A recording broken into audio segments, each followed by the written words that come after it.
नमो नमः। नमो नमः। कथं सन्ति सर्वे? सम्यक् अस्ति अहम्। सर्वेभ्यः नमो नमः। पाठं प्रति प्रविशामः।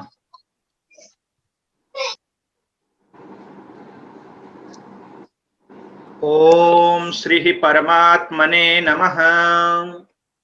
साकारं भुजगशयनं पद्मनाभं सुरेशं विश्वधारं विश्वाधारं गगनसदृशं लक्ष्मीकान्तं कमलनयनं योगिभिर्ध्यानगम्यं वन्दे विष्णुभवभयहरं सर्वलोकैकनाथं नमः श्री पुराण पुरुषोत्तमाय। नमः श्री पुराण पुरुषोत्तमाय। ओम विश्वं विष्णुर्वषट्कारो भूतभव्यभवत्प्रभुः। ओम विश्वं विष्णुर्विष्णुर्वषट्कारो भूतभव्यभवत्प्रभुः भूतकृद्भूतभृद्भावो भूतात्मा भूतभावनः।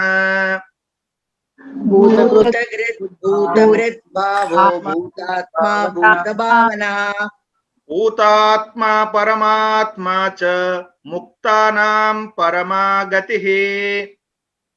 भूतात्मा परमात्मा च मुक्तानां परमागतिः व्ययः पुरुषः साक्षी क्षत्रज्ञोऽक्षर एव च। अव्ययः पुरुषः साक्षी क्षेत्रज्ञोऽक्षरः एव च। योगो योगविदां नेता प्रधान पुरुषेश्वरः। योगो योगविदां नेता प्रधान पुरुषेश्वरः। नारसिंह वपुः श्रीमान् केशवः पुरुषोत्तमः। नारसिंहवपुः श्रीमान् केशवः पुरुषोत्तमः। सर्वः सर्वशिवस्थाणुर्भूतादिर्निधिरव्ययः। सर्वः शिवः शिवस्थाणुर्भूतादिर्निधिरव्ययः। संभवो भावनो भर्ता प्रभवः प्रभुरीश्वरः। शम्भो भावनो भर्ता प्रभवः प्रभुरीश्वरः। स्वयंभूः शम्भुरादित्यः पुष्कराक्षो महास्वनः। स्वयंभूः शम्भुरादित्यः पुष्कराक्षो महास्वनः। अनादिनिधनो धाता विधाता धातुरुत्तमः। अनादिनिधनो दाता विधाता धातुरुत्तमः। अप्रमेयो ऋषिकेशः पद्मनाभोऽमरप्रभुः। अप्रमेयो ऋषिकेशः पद्मनाभोऽमरप्रभुः। विश्वकर्मा मनुस्त्वष्टा स्थविष्ठः स्थविरो ध्रुवः। विश्वकर्मा मनुस्त्वष्टा स्थविष्ठः स्थविरो ध्रुवः। अग्राह्यः शाश्वतः कृष्णो लोहिताक्षप्रतर्दनः। अग्राह्ये शाश्वतः कृष्णो लोहिताक्षः प्रतर्दनः। प्रभूतस्त्रीककुब्धाम पवित्रं मङ्गलं परम्। प्रभूतस्त्रीककुब्धाम पवित्रं मङ्गलं परम्। ईशान प्राणदः प्राणो ज्येष्ठश्रेष्ठः प्रजापतिः। ईशानः प्राणदः प्राणो ज्येष्ठः श्रेष्ठः प्रजापतिः। हिरण्यगर्भो भूगर्भो माधवो मधुसूदनः। हिरण्यगर्भो भूगर्भो माधवो मधुसूदनः। ईश्वरो विक्रमी धन्वी मेधावी विक्रमः क्रमः। ईश्वरो विक्रमी धन्वी मेधावी विक्रमः क्रमः। अनुत्तमो दुराधर्षः कृतज्ञः कृतिरात्मवान् अनुत्तमो दुरादर्शः कृतज्ञः कृतिरात्मवान् सुरेशः शरणं शर्म विश्वरेताः प्रजाभवः सुरेशः शरणं शर्म विश्वरेताः प्रजाभवः अहः संवत्सरो व्यालः प्रत्ययः सर्वदर्शनः अहः संवत्सरो व्यालः प्रत्ययः सर्वदर्शनः अजः सर्वेश्वरः सिद्धः सिद्धिः सर्वादिरच्युतः अजः सर्वेश्वरः सिद्धः सिद्धि सर्वादिरच्युतः वृषा कपिरमेयात्मा सर्वयोगविनिःसृतः वृषा कपिरमेयात्मा सर्वयोगविनिःसृतः वसुर्वसुमनः सत्यः समात्मा संमितः समः वसुर्वसुमनः सत्यसमात्मा संमितः समः अमोघः पुण्डरीकाक्षो वृषकर्मा वृषाकृतिः अमोघः पुण्डरीकाक्षो वृषकर्मा वृषाकृतिः रुद्रो बहुशिरा बभ्रुर्विश्वयोनिः शुचिश्रवाः रुद्रो बहुशिरा बभ्रो विश्वयोनिः शुचिस्रवाः अमृतः शाश्वतः स्थाणुर्वरारोहो महातपाः अमृतः शाश्वतस्थाणुर्वरारोहो महातपाः सर्वगः सर्वविद्भानुर्विश्वक्सेनो जनार्दनः सर्वगः सर्वविद्वानुर्विश्वक्सेनो जनार्दनः वेदो वेदविद्व्यङ्गो वेदाङ्गो वेदवित्कविः वेदो वेदविद्व्यङ्गो वेदाङ्गो वेदवित्कविः लोकाध्यक्षः सुराध्यक्षो धर्माध्यक्षः कृताकृतः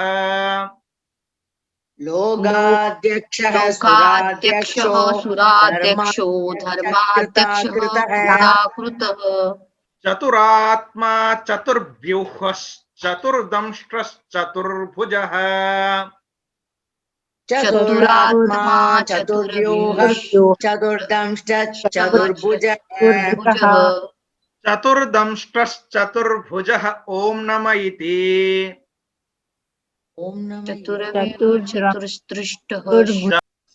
चतुर्दंष्ट्रचतुर्भुज ॐ नम इति ॐ नमो नारायणाय अद्य अस्ति 27तमः श्लोकः सर्वगः सर्वविद्भानुर्विश्वक्सेनो जनार्दनः वेदो वेदविद्व्यङ्गो वेदाङ्गो वेदवित्कविः सर्वगः सर्वविद्भानुः विश्वक्सेनः जनार्दनः वेदः वेदवित् अभ्यङ्गः वेदाङ्गः वेदवित् वेदवित् कविः एवं पश्यन्तु ॐ सर्वगाय नमः ॐ सर्वविद्भानवे नमः ॐ विश्वक्सेनाय नमः ॐ जनार्दनाय नमः ॐ जनार्दनाय नमः ॐ वेदाय नमः ॐ वेदाय नमः ॐ वेदविदे नमः। यहाँ पर वेदविद शब्द वेदविदे नमः चतुर्थी विभक्तौ वेदविदे नमः। अनन्तरं ॐ अभ्यङ्गाय नमः। ॐ अव्यङ्गाय नमः। नमः। ॐ वेदाङ्गाय नमः। ॐ वेदाङ्गाय नमः। नमः। ॐ वेदविदे नमः। ॐ वेदविदे नमः। ॐ कवये नमः। ॐ कवये कवये नमः। नमः। अस्तु, अधुना सर्वगः, सर्व गम गम धातोः ग, सर्वगः, सर्वत्र गतिमान्। नाम ईश्वरः तत् सृष्ट्वा तदेवानुप्राविशत्। ईश्वरः सर्वगः अस्ति। कथम, कैसे? सब जगहों में जाने वाला है। तत् सृष्ट्वा तदेवानुप्राविशत, उसको सृष्टि करके उसके अंदर ही प्रविष्ट हो गया चैतन्य के रूप में। सर्वविद भानुः, अत्र शब्दत्रयम् अस्ति। सर्ववित् अनन्तरं भानुः। भानु। सर्वं जानाति इति सर्ववित्। अच्छा। पुनः सर्वविद। सर्वं जानाति, सब कुछ जो वित् अर्थात जानता है, सह भवति सर्ववित्। अनन्तरं भानुः, सर्ववित् अस्ति, पुनः भानुः नाम प्रकाश स्वरूपः। प्रकाश स्वरूपः भानुवत् प्रकाशकः, सर्वज्ञान प्रकाशकः। विश्वपालनाय सेनारूपधारी। नाम किं भवति? विश्वक सेनः, सेनः नाम शक्ति, नियंता। विश्व नाम संपूर्ण जगत को पालन करने के लिए सेना रूपधारी। सेना शब्द कहने मात्र से किं भवति? कतमः अर्थः आगच्छति? शक्ति स्वरूप है। शक्ति स्वरूप, शक्ति की आवश्यकता होती है। शक्तिधारी शक्तिमान सच एव ईश्वरः, अतः स एव विश्वक्सेनः। जनार्दनः, जन अर्ध नाम नाशक, जन अर्ध नाम नाशक इति अर्थः। जनानां दुःख नाशकः, जन दुःखहारकः। जनानाम् आर्दनाशकः। हाँ, अन्ये अर्थाः अपि सन्ति, अग्रे वक्ष्यामः। वेदः वेदरूपः, साक्षात् स्वयं वेदः, पुनः वेदरूपश्च स्वयं भगवान्। वेदवित् वेदविज्ञानी, पुनः अभ्यङ्गः। अभ्यङ्गः नाम अवि पुनः अङ्गः, अत्र उपसर्गद्वयम्।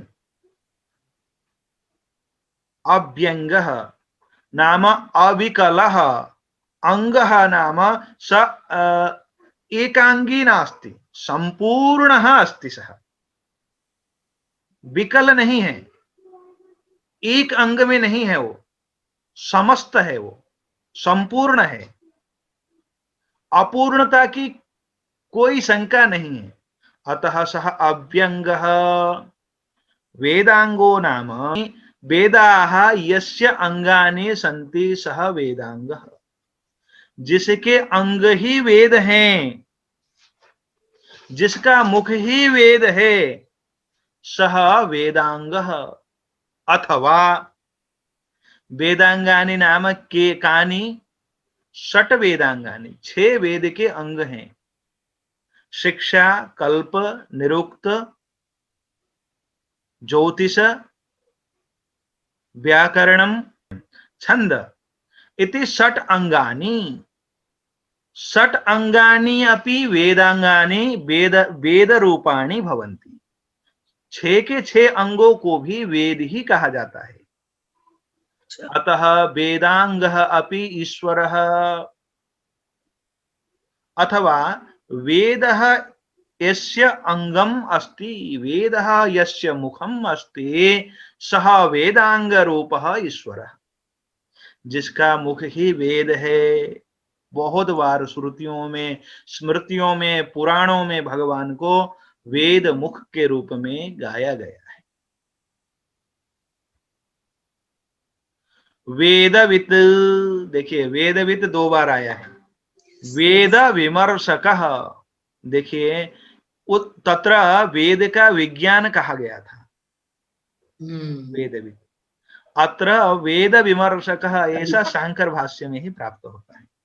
कवि नाम वेदम जानाति इति वेद विज्ञानी आसीत्, अत्र वेदस्य विमर्शनम अपि सः एव करोति।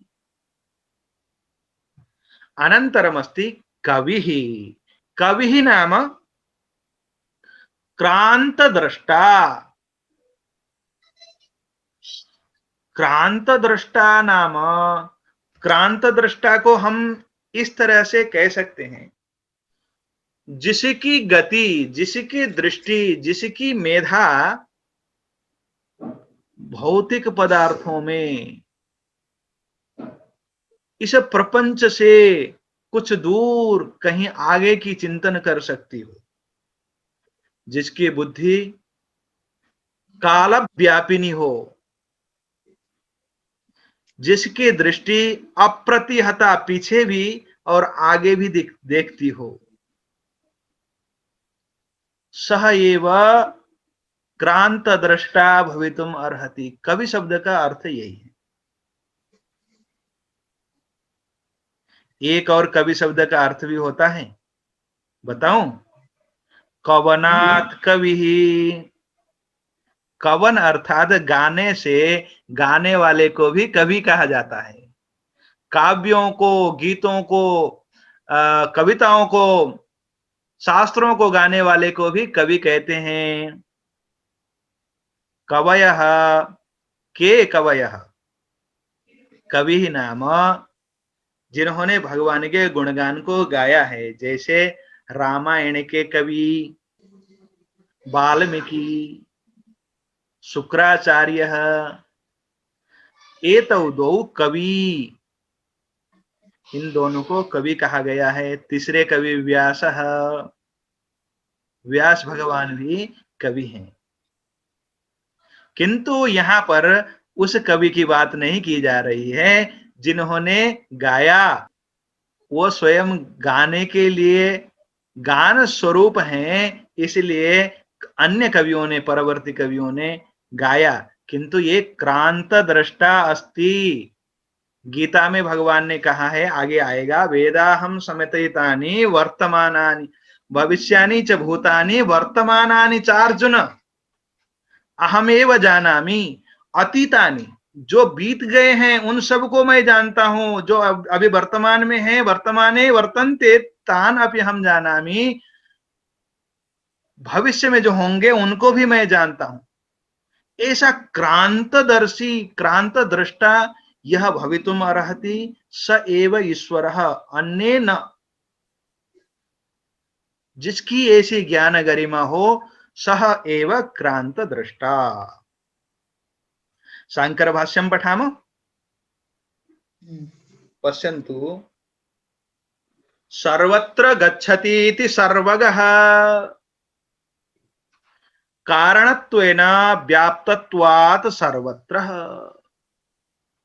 कारण रूप में सर्वत्र व्यापक होने के कारण भगवान सर्वगः अस्ति। तो सब ओर जाते हैं, तो क्या भगवान में चलन बलन की क्रिया का दोष आएगा? ऐसा नहीं है, क्योंकि वह वहां पर होने पर भी स्थिर ही है। स्थिर है ऐसा स्थिर का दोष भी नहीं है, वस्तुतः समझाने के लिए स्थिर है। सर्वं वेत्ति विन्दतीति वा सर्ववित्, सब कुछ जानता है अथवा प्राप्त करता है, इसलिए उसको कहा गया है सर्ववित्। भातीति भानुः, भाति प्रकाशयति, प्रकाशित होता है, इसलिए उसको भानु कहते हैं। देखिए इसके लिए प्रमाण दिया गया है कठक उपनिषद से, कठोपनिषद से। तमेव भान्तम अनुभाति सर्वम तस्य भाषा सर्वमिदं विभाति, ऐसा कठोपनिषद का मंत्र है। यहां पर कहते हैं उसके ही भान्तम अनुभाति सर्वम, उसके प्रकाशित होने पर ही सब कुछ प्रकाशित होता है। और तस्य भाषा सर्वमिदं विभाति, उसके प्रकाश से ही सब कुछ प्रकाशित होता है। यहाँ पर भगवान का जो शब्द है सर्ववित् और भानु, इसको एक शब्द क्यों किया होगा? सर्व को हम अलग ही कर देते, वित्त को भी अलग कर देते, भानु को अलग कर देते, तो 3 नाम हो जाते भगवान जी के और अब बढ़िया अर्थ आते। किंतु यहाँ पर समाधान देते हैं, देखिए भानु जो शब्द है, भानु होना प्रकाश का गुण है, प्रकाश है भानु। क्या प्रकाशक होना ही भगवान का गुण है क्या? भगवान का गुण भानु मात्र से न आने के कारण यहां पर कहा गया कि सर्ववित्, सब कुछ जानने वाला, सर्वम जानाति इति सर्ववित्। देखिए किसी चीज को जानने के लिए सबसे प्रथम गुण होना चाहिए चैतन्य, चेतनता का होना, और उसके बाद ही अन्य चीजें आती हैं। तो यहाँ पर भगवान के चैतन्य स्वरूप को प्रकट करने के लिए सर्ववित् भानु शब्द आया है। तमेव भान्तम अनुभाति सर्वम एतत् अभवत्। अनंतरम फिर गीता से एक प्रमाण को निकालकर कहते हैं, यदादित्यगतं तेजो जगद्भासयतेऽखिलम्, जैसे आदित्यगत तेज, सूर्यगत तेज संपूर्ण जगत को क्या करता है? प्रकाशित करता है। इसी प्रकार से ईश्वर सब कुछ प्रकाशित करता है। अस्तु,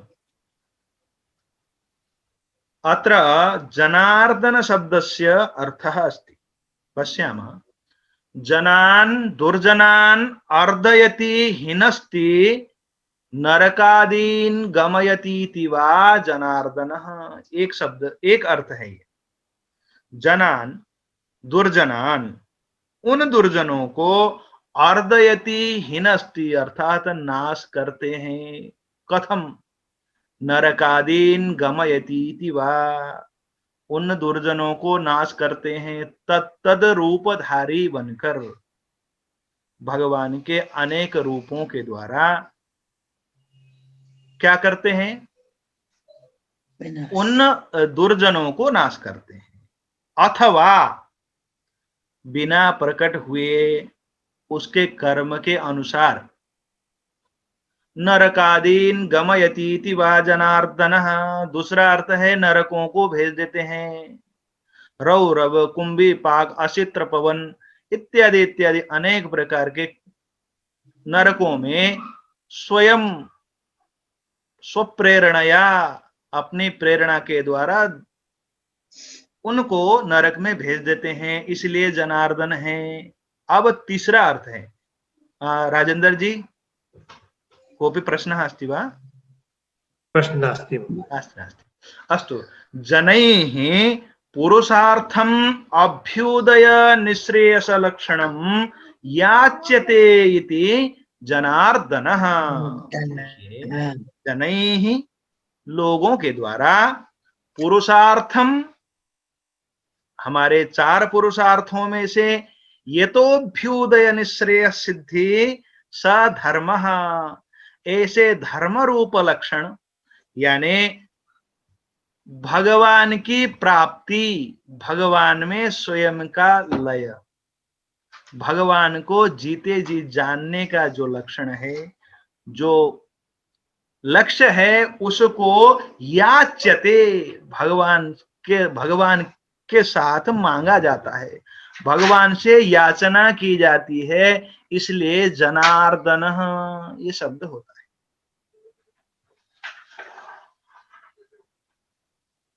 वस्तुतः अत्र भगवान अर्दयति नाम दुःखम नाशयति, दुख का नाश, संपूर्णतया दुखों का नाश कब होता है? दुख त्रय विघाता जिज्ञासा, 3 प्रकार के दुखों का नाश तो भगवान की प्राप्ति होने पर ही हो सकती है। इसलिए भगवान शंकराचार्य जी टीका में कहते हैं, अभ्युदय निश्रेयस लक्षणम याच्यते, जिससे समस्त प्रकार के निश्रेयस लक्षण नाम समस्त प्रकार के कल्याण का भी कल्याण, यानी मोक्ष रूप लक्षण को, मोक्ष रूप फल को मांगा जाता है, इसलिए वे जनार्दन। अधुना वेदः, वेद रूपत्वात् वेदः, वेद ही उनका स्वरूप होने के कारण, वेद स्वरूप ही स्वयं होने के कारण, अथवा वेदयतीति वेदः, जानते हैं इसलिए वेद है। वेद शब्द वित धातु से बना है, विद, विद ज्ञाने, इस शब्द धातु से वेद शब्द बना है। ज्ञान स्वरूप, समस्त ज्ञान पुंज स्वरूप भगवान होने के कारण भगवान वेद हैं। गीता का एक उदाहरण दे रहे हैं 10वें अध्याय से, तेषाम एवानुकंपार्थम अहमज्ञानजं तमः नाशयाम्यात्म भावस्थो ज्ञानदीपेन भास्वता, नाम तेषाम एव अनुकंपार्थम अहम अज्ञानजं तमः नाशयामि, मैं उनके ही अनुकंपा के लिए अज्ञान रूपी तम को नाश करता हूं। कहां पर अवस्थित? आत्म भावस्थ, हृदय में बैठे हुए। किसके द्वारा? हृदय में बैठे हुए ज्ञान दीपेन, ज्ञान रूपी दीपक के द्वारा। कैसा है वह दीपक? भास्वता, प्रकाशित होते हुए ज्ञान दीपक के द्वारा मैं ही स्वयं उसके अंदर के अज्ञान को नाश करता हूं। अनंतरम अस्ति अव्यंगः, अव्यंगः नाम ज्ञानादिभिः परिपूर्णो अविकलः, मैंने अविकलः मात्र को लिया था। अब देखिए, ज्ञान आदि के द्वारा परिपूर्ण, अव्यंगः का मतलब होता है अंग से रहित न होना, परिपूर्ण होना। एक लक्षण तो होता है कि उसके संपूर्ण अंग हैं, तो क्या अंगी है? ईश्वर, ईश्वर प्रकट रूप में तो अंगी हो सकता है, विराट ब्रह्म के रूप में, अप्रकट चेतना के रूप में वो अंगी नहीं हो सकता है, किंतु वह अपूर्ण भी तो नहीं है। सह एव पूर्णमदः पूर्णमिदं पूर्णात् पूर्णमुदच्यते स एव पूर्णः, अतः सह ज्ञानादिभिः परिपूर्णः। कितना विराट ज्ञान होगा इसका हमें अनुमान हो नहीं सकता, क्योंकि ईश्वर जिस हिसाब से हमारे सृष्टि, हमारा पालन, पुनः उपसंहार करता है, वैसे ज्ञान से परिपूर्ण होने वाला अव्यंगः स एव ईश्वरः। अविकलः इति उच्यते, व्यंगो नाम व्यक्तिर्विद्यते इति अव्यंगो, व्यक्ति ही नाम प्रकटीभूतता, व्यक्ति नाम प्रकट होना, न विद्यते, वो प्रकट नहीं होता है, प्रकट नहीं दिखता है, इति अव्यंगः दूसरा अर्थ है। अव्यक्तोयम, ऐसा गीता में है ना, अव्यक्तोयमदाह्योयम इति भगवद वचनात्, भगवान ने स्वयं कहा है कि मैं व्यक्त नहीं होता हूं। अब व्यक्त को हम लक्षण करेंगे, व्यक्त क्यों नहीं है, कैसे हो सकता है, कैसे व्यक्त है, इत्यादि आप सब जानते हैं। वेदा अंगभूता यस्य सह वेदांग, जिसके वेद अंग हैं वह है वेदांग, अथवा षट वेदांगानि अपि वेदाः तानि अपि ईश्वर रूपाणि। अस्तु, अत्र कुत्रापि सन्देहः अस्ति? अग्रिमं पठामः। सम्यक्। लोकाध्यक्षः सुराध्यक्षो धर्माध्यक्षः कृताकृतः चतुरात्मा चतुर्व्यूहश्चतुर्दंष्ट्रश्चतुर्भुजः इति। चतुर्दंष्ट्र चतुर्भुजः। लोकाध्यक्षः सुराध्यक्षः धर्माध्यक्षः कृताकृतः चतुरात्मा चतुर्व्यूहः चतुर्दंष्ट्रः चतुर्भुजः। अधुना नमस्कारपूर्वकं पठामः। ओम लोकाध्यक्षाय नमः, ओम सुराध्यक्षाय नमः, ओम धर्माध्यक्षाय नमः, ओम धर्माध्यक्षाय नमः, ओम कृताकृतये नमः, ओम कृताकृतये नमः, ओम चतुरात्मने नमः, ओम चतुरात्मने नमः, ओम चतुर्व्यूहाय नमः, ओम चतुर्विवाय नमः, ओम चतुर्दंष्ट्राय नमः, ओम चतुर्दृष्ट्राय नमः, ओम चतुर्भुजाय नमः, ओम चतुर्भुजाय नमः। एवं लोकाध्यक्षः लोक उपदेशकः, ऐसा मैंने अर्थ लिया है। अध्यक्षः नाम मैनेजमेंट करने में कुशल जो होता है, प्रबंधन कुशलः एव अध्यक्षः। किसी संगोष्ठी की हो, किसी कार्य की किसी कार्यक्रम का हो, अथवा किसी विराट आयोजन का हो जिसको अध्यक्ष बनाया जाता है, सः प्रबंध कुशलः भवति,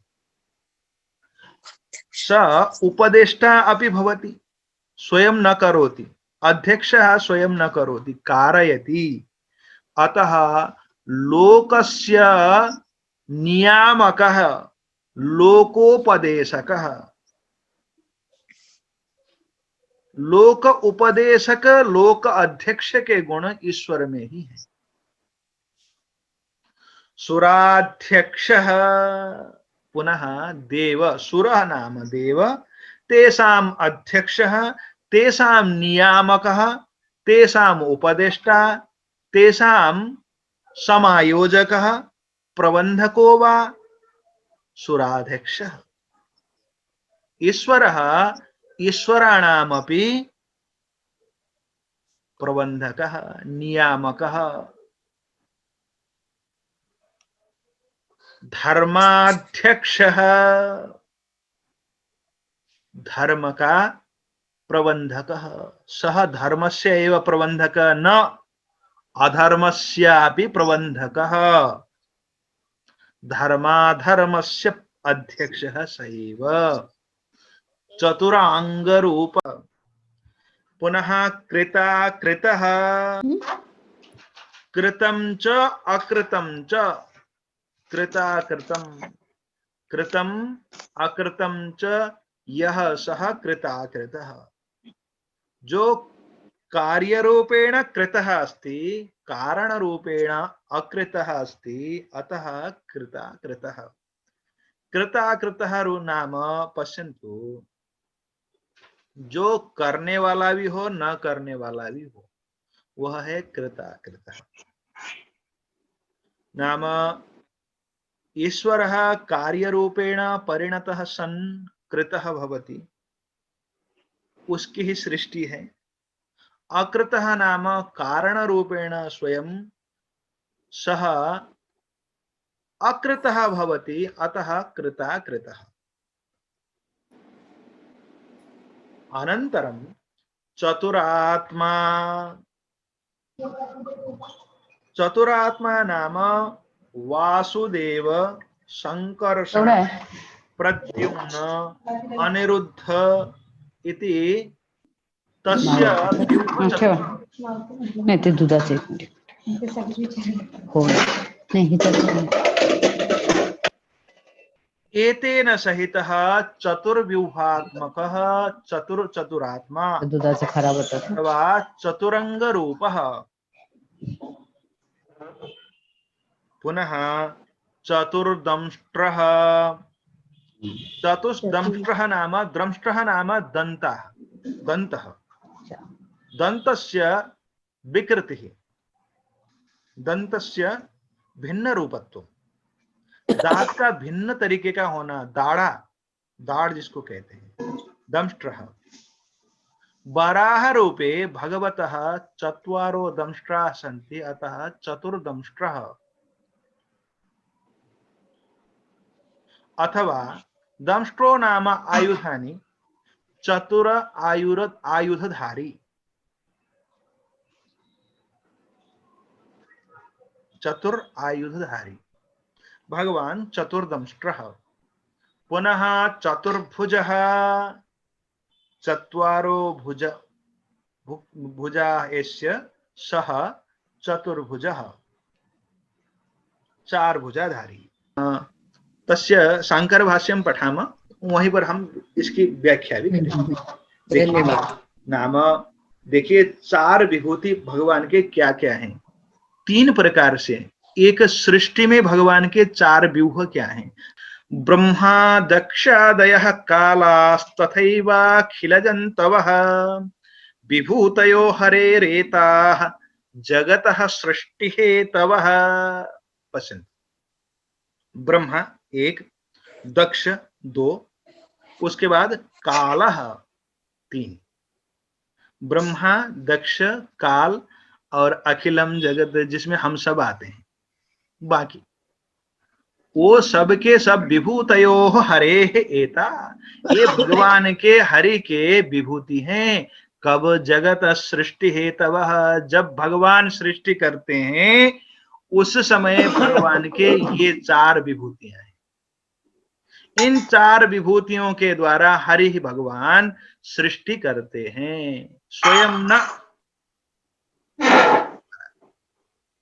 अब पालन के समय में विष्णुर्मन्वादयः कालः सर्वभूतानि च द्विजः द्विज स्थितेर्निमित्तभूतस्य विष्णोः एताः विभूतयः।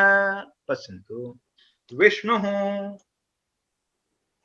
भगवान विष्णु स्वयं, मनु द्वितीय हो गए दो, कालः तीन हो गए, सर्वभूतानि समस्त भूत, उसमें हम भी आते हैं। ये चार, इन चार के द्वारा भगवान स्थितेः निमित्तम पालनकर्ता भवति, पालन के लिए भगवान के ये चार आत्मा हैं, चार व्यूह हैं। भगवान की चतुर्विभूतयः एताः अस्तु। उसके बाद भगवान के सृष्टि हो गई, पालन हो गया, उपसंहार के समय में भगवान के चार विभूतियां कौन है? रुद्रः कालोऽन्तकश्चाद्याः, रुद्रः कालोऽन्तकाद्याश्च समस्ताश्चैव जन्तवः चतुर्धा प्रलयायैता जनार्दन विभूतयः। देखिए, रुद्र भगवान का रुद्र अवतार, कालः भगवान का ही काल अवतार, अंतकः अंतको नाम यमः यम। कितने हुए? रुद्रः, कालः, अंतकः। ये तो सबके सब उपसंहार करने वाले हुए। उपसंहृत होने वाली वस्तु कौन है? समस्ताश्चैव जन्तवः, समस्त जीव जंतु। चतुर्धा प्रलययेता। देखिए, सृष्टि के क्रम में भगवान के चार विभूतियां भिन्न हैं। यही चतुरात्मा है, यही चतुर्व्यूह है भगवान का। इसी व्यूह के द्वारा भगवान उत्पत्ति, पालन, सर्जनम च उपसंहारम च करोति। अस्तु, अधुना पुनः पश्यामः अग्रिमम्। नाम चतुर्व्यूह। और चतुर्व्यूह कैसे हैं? व्यूहात्मानं चतुर्था वै वासुदेवादिभिर्मूर्तिभिः सृष्ट्यादीन् प्रकरोत्येष विश्रुतात्मा जनार्दनः। देखिए, व्यूहात्मानम, आत्मानम अपने आप को चार प्रकार से व्यूह बनाते हैं भगवान वासुदेव आदि मूर्ति से। नाम कौन कौन से हैं वो? वासुदेव, अनिरुद्ध, संकर्षण और प्रद्युम्न। हाँ, प्रद्युम्न। प्रद्युम्न। ये चार मूर्तियों के द्वारा भगवान क्या करते हैं? अपने आप को चतुर्व्यूह रूप धारण करते हैं। अब दंष्ट्रा चतुर्दंष्ट्र, चार दंष्ट्र वाले। कथम दंष्ट्राश्चतस्रो यस्य चतुर्दंष्ट्रः। नाम दाढ़ अथवा दंत चार हैं जिसके वह है चतुर्दंष्ट्रः। चतुर्दंष्ट्रः नृसिंह विग्रहः भगवतः नरसिंह रूपे भगवान चतुर्दंष्ट्रः आसीत्। भगवान चार दंष्ट्र वाले, दाढ़ वाले भगवान नरसिंह रूप में थे। अथवा यदवा सादृश्यात् श्रृंग दृष्टेत्युच्यते। अथवा सादृश्यात्, समानता होने के कारण सिंह को भी दंष्ट्र इति उच्यते, दाढ़ा कहा जाता है। लक्षण से सिंह को भी कहा जाता है, तो फिर सिंह को दाढ़ा कहने की आवश्यकता क्या थी? भगवान शंकराचार्य जी यहाँ पर कहते हैं, चत्वारि श्रृंगा त्रयो अस्य पादा द्वे शीर्षे सप्त हस्तासो अस्य इत्यादि ऋग्वेद के मंत्र में भगवान को कहा गया है। क्या कहा गया है? चार सिंह वाले। चत्वारि श्रृंगा त्रयो अस्य पादा, इसके तीन पांव हैं, चार सिंह हैं। द्वे शीर्षे, दो सिर हैं। सप्त हस्तासो अस्य, इसके 7 हाथ हैं। ऐसे भगवान के व्यापक रूप का अथवा विराट रूप का अथवा किसी अन्य रूप का जो भी वहां पर वर्णन है, वह वर्णन के अनुसार भगवान के सिंह को यहाँ पर दाढ़ा दंष्ट्र कहा गया है। ऐसा स्मरण करा रहे हैं शंकराचार्य जी। चत्वारो भुजा अस्य इति चतुर्भुजः, चार भुजाएं हैं जिनके, वो हैं चतुर्भुज। अत्र पर्यन्तम श्लोकद्वयस्य व्याख्या संपूर्णा अस्ति। मंत्रः ओम पूर्णमदः पूर्णमिदं पूर्णात् पूर्णमुदच्यते पूर्णस्य पूर्णमादाय पूर्णमेवावशिष्यते। ओम शांति शांति शांति। नमो नमः।